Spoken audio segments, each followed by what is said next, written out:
Donc on a presque fini avec la modélisation de la structure. Il reste bien évidemment un point très important qui sont les charges, le chargement. Donc je vais dans ce menu là, je vais dans chargement. Et ici j'ai une fenêtre dans laquelle je vais pouvoir dans un premier temps faire le listing de toutes les natures de charges différentes dont j'ai besoin. Il y aura forcément des charges permanentes et puis il peut y avoir une ou plusieurs charges variables et puis de différents types. Neige, neige accidentelle, vent, exploitation, etc. Donc ici dans un tableau en bas va s'afficher au fur et à mesure toutes les charges que je suis en train de créer à condition que je leur donne des valeurs. Donc la première charge qu'on va créer c'est la charge permanente, donc je clique sur ajouter et on voit que par défaut automatiquement Robot va venir ajouter le poids propre qui est une charge permanente bien sûr qui va venir l'ajouter par défaut.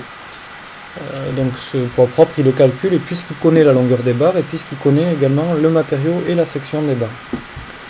Ensuite je vais de la même façon rajouter toutes les charges dont j'ai besoin avant de rentrer leur valeur exactement. Donc je vais rajouter par exemple une charge de neige caractéristique que je vais appeler SK, je l'ajoute. Sans caractériser cette charge de neige, je vais continuer à rajouter ce dont j'ai besoin, par exemple une neige accidentelle que je vais appeler SA. Puis une charge de vent que je vais appeler par exemple W. Alors je vois ici qu'il s'est passé des choses, peut-être que j'ai cliqué deux fois, donc nez 2, j'en ai pas besoin, donc je la sélectionne et je la supprime. Et puis perm 1, ça me plaît pas trop que ça s'appelle perm 1, donc je clique dessus, je change son nom, je mets G et je clique sur modifier. Voilà.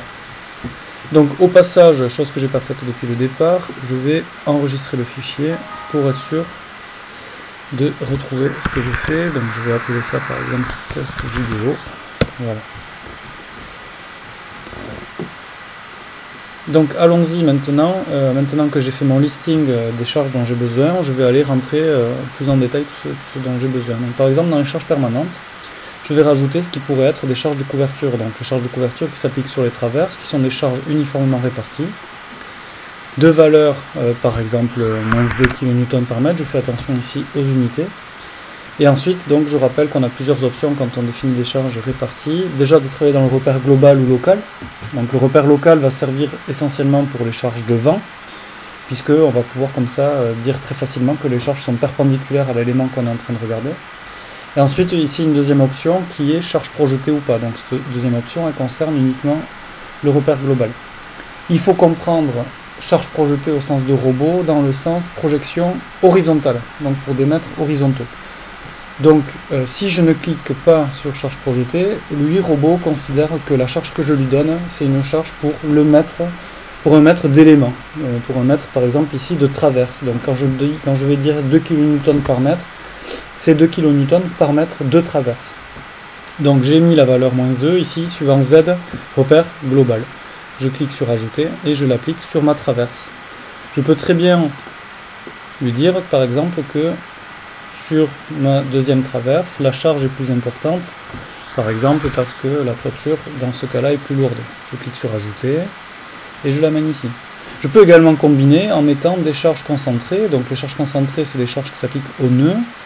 Donc je clique là-dessus et puis donc là toujours dans le repère global, je vais mettre par exemple une valeur de -10 kN au nœud 2, donc cette fois-ci ça s'applique à des nœuds, et puis pourquoi pas une charge un peu plus importante de -15 kN que j'ajoute au nœud 4.